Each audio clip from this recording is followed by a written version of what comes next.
নমস্কার। আরেকবার স্বামীজি যোগা ইউটিউব চ্যানেলের পক্ষ থেকে সবাইকে শুভকামনা। যোগ বিষয়ে সচেতনতা, যোগ শিক্ষা এবং যোগ বলে বিনা ঔষধে রোগ আরোগ্য করা হলো এই স্বামীজি যোগা ইউটিউব চ্যানেলের মুখ্য উদ্দেশ্য।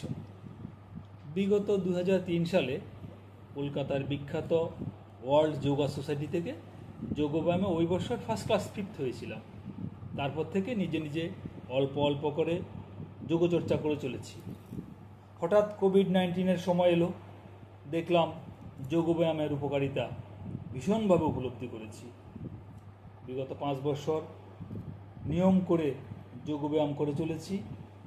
এর যে কি ভীষণ উপকারিতা, সেই বিষয়ে সচেতনতা গড়ে তুলতেই এই প্রয়াস।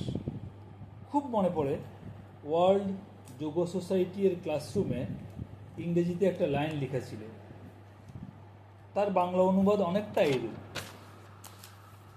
যে ব্যক্তি প্রত্যেক দিন নিজের শরীরচর্চার জন্য 15 থেকে 20 মিনিট সময় ব্যয় না করেন, তাহলে সেই ব্যক্তি এর থেকে অনেক বেশি সময় বিছানায় পড়ে থাকবেন রোগের জন্য।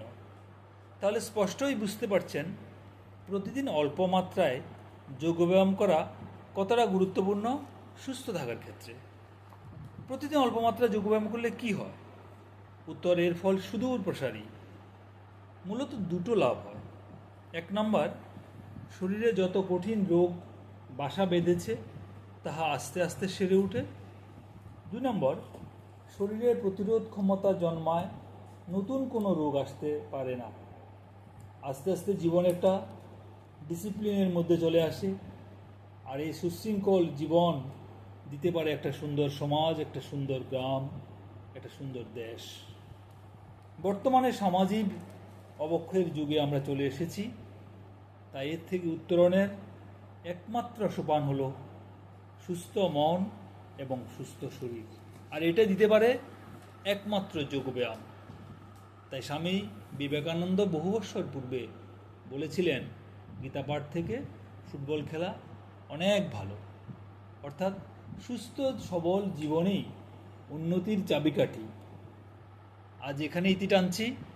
দেখা হচ্ছে, কথা হচ্ছে যোগব্যায়ামের উপর পরবর্তী বক্তব্য নিয়ে। সবাই সুস্থ থাকবেন, সাবধানে থাকবেন, আমাদের সঙ্গে থাকবেন। ঈশ্বর আপনার মঙ্গল করুন।